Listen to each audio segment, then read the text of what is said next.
Hang on, I'll call you back. What do all these props have in common? Besides being examples of great life-enhancing industrial design, they're also relics of a bygone era, replaced, all of them, by this one simple, infernal device. Just like passenger cars are threatened by the rise of SUVs. In fact, over the past decade, we've already lost the whole Astra, Ford Focus, Mitsubishi Lancer and Nissan Pulsar. But Mazda seems to have missed the memo because it keeps updating the three against the Toyota Corolla, Kia Cerato and Hyundai i30. My name is Byron Mathioudakis for CarsGuide.com.au and I'm here to find out whether Australia's former small car sweetheart can still cut it.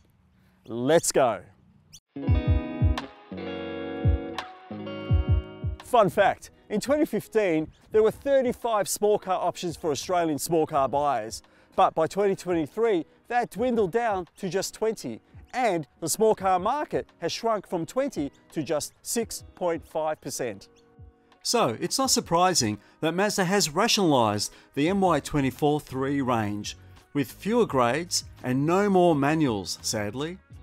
The pretty little piece of automotive industrial design you see here is the mid-range Evolve SP Vision, which sounds less like a car and more like a posh hairdryer from Vidal Sassoon.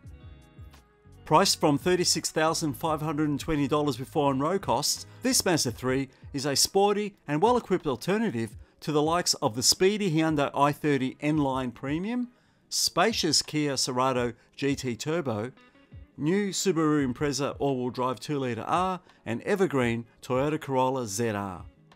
It's also worth considering that Mazda is hunting BMW, Mercedes and others for some premium cred. So is the 3 premium enough or chic enough to take on things like the 1 Series and A-Class? You might be surprised. This version comes with most of the good gear, including a full suite of driver assist safety tech, as well as keyless start with walkaway lock, powered driver's seat with memory, a 360-degree camera view, a head-up display, DAB+ digital radio, sat-nav and 18-inch alloys. And for 2023, an upgraded version introduces a smartphone charger and wireless for the Apple CarPlay Android Auto features, as well as USB-C port access front and rear. So what's missing from our Evolve SP Vision's price point? Some mainstream rivals offer leather and a sunroof, which are available respectively in the more expensive GT Vision from around $40,000 and flagship Estina grades, which starts from around $42,500, but you still get quite a lot of small car for the money, given the quality of the presentation and design. Speaking of which, can you believe this is already a 5-year-old design? It's one of Mazda's best, with its clean, taut surfacing, its very sports car silhouette, and yet there are some retro touches, like the fact that, for me at least, it reminds me of the classic Alfa Romeo Alfa Sud of the 1970s. There's just a hint of it. Anyway, it's really aged well, and the same can also be said about the interior. Let's check that out. there is a price to pay for all this quasi-coupe styling flair, and that's a comparatively snug feeling interior, though you'd never call it cramped. Actually, the Mazda 3 is no less spacious than most of its competition in all but one area, with enough room for even 200cm tall drivers, as well as enough shoulder width and ceiling height to match. Sat solo down on cushy, enveloping seats, this truly is the anti-SUV. Sporty and absolutely spot on, the driving position is a laid-back affair, with an emphasis on better ergonomics, and it's underlined by thoughtful placement of switchgear that's all within easy reach, ahead of a beautifully flowing and layered dash. Proudly Japanese in flavour, it brings to mind functional minimalism. The analog look digital instrumentation is super legible, ultra classy, and gorgeously lit at night. Forward vision is A-OK, ventilation is faultless, storage is better than you might think, the nifty little paddle shifters are a delight to use, and the fit and finish is as good, if not better, than any of this three's German premium opponents. Out back, the split fold rear backrest is set at a comfortable angle, the cushion is well padded, and you're provided with USB ports, air vents, and an armrest with two cup holders. But while knee room is fair, rear headroom isn't great, as the falling ceiling line reveals. So much for the sensible stuff. There's a lot I love about the Mazda 3, like its beautiful flowing dash design, the fact that the instrumentation reminds me of the Porsche 944/968, the way the dials are spread out so elegantly. The thin rim 3-spoke steering wheel is just a delight to use, and there's a natty set of pedals back here, which kind of adds to the sporty driver focus. As does the gear lever with its Tiptronic style forward and backwards gear changing, manual gear changing function. The fact that you've got buttons and volume knobs for the climate control and multimedia system respectively, and you even at last get a phone charger, a wireless phone charger for your phone. How good is that? On the flip side, driver rear vision is poor, while out back, kids and dogs might find this windowsill a bit too high to peer over. It's so dark in here, it's gloomier than this Smiths album, and getting in and out is the work of a contortionist, which is what I am not. And boot capacity, even though it looks like it's pretty big, is a disappointing 295 litres, which at least it's better than the Corollas. Anyway, Mazda says, if you want a bigger boot, buy a CX-30 instead. Now, shoehorning a great big petrol engine in a small agile car is a recipe for fun.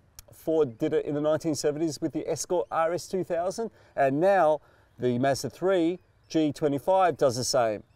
This SkyActiv-G strings together these elements beautifully. The engine in question is the G25, a 2.5 litre 4-cylinder naturally aspirated twin-cam petrol engine delivering 139 kilowatts of power and 252 Nm of torque.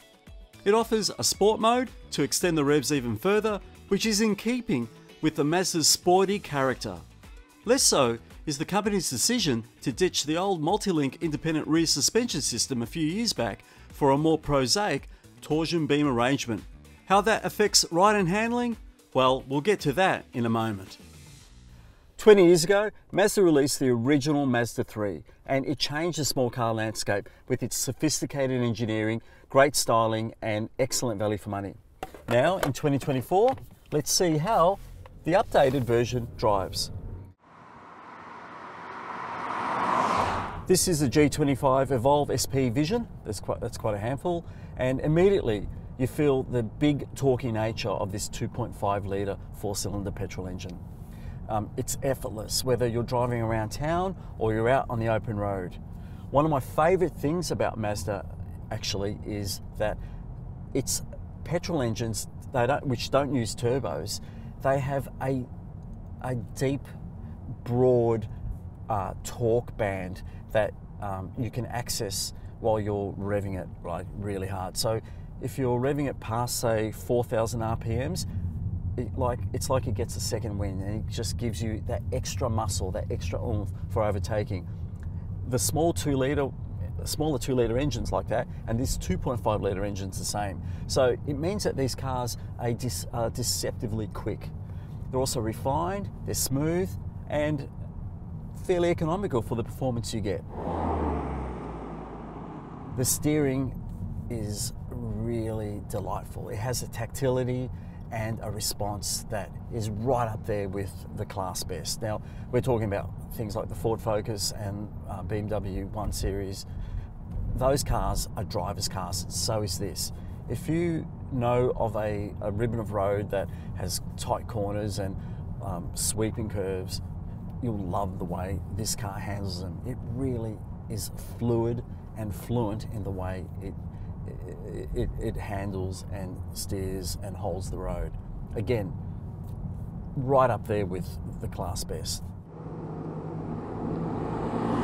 Road noise can be a little bit loud over some surfaces, and that's been a long time Mazda bugbear, but it's not so bad nowadays. In this particular car, even though it has a torsion beam rear end rather than a multi-link rear suspension system, it's refined enough, particularly at the price point. And still on refinement, the suspension has a suppleness and an ability to absorb bumps, which is good. It's actually quite impressive given that this car rides on an 18-inch wheel and tyre package. If I have to complain about something in this car from a dynamic perspective, it's difficult. It hits the right notes in almost every discipline. It has an overtly sporty nature, yet is a calm car to drive around town, and it's involving when you really want to, push on. So you've got to love Mazda for that. Vision out is a little bit limited. It's got these thick pillars here, and the rear pillars especially create blind spots. So you have to rely on the rear camera and the surround view camera that is standard with the Vision Pack. That's what the Vision Pack means in this particular model.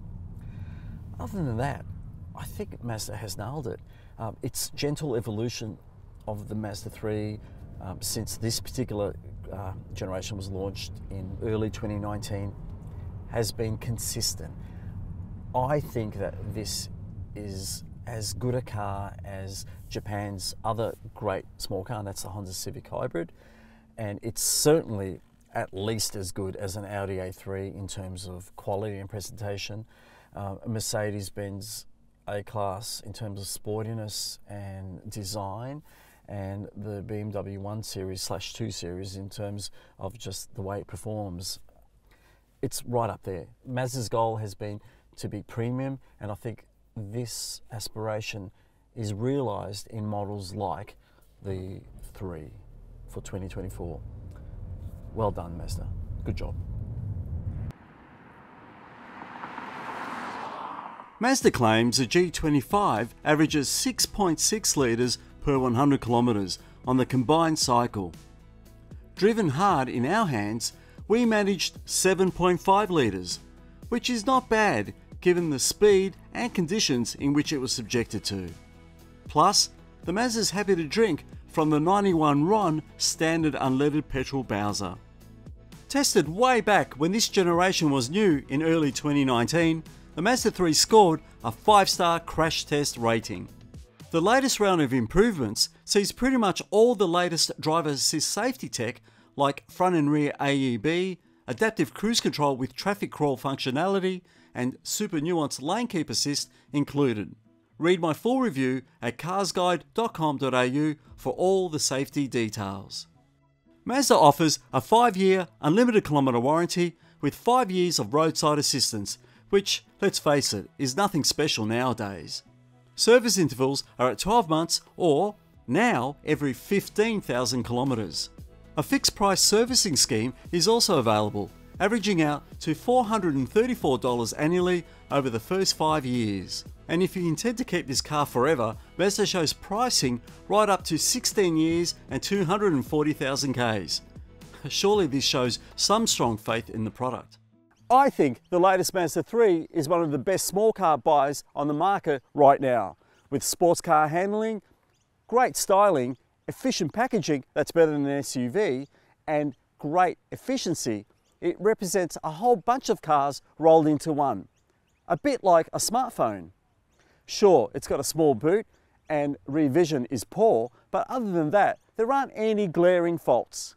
And in a world overrun with SUVs, props to Mazda for evolving the small car so brilliantly. Don't forget, you can read the full review at carsguide.com.au, and as always, thanks for watching.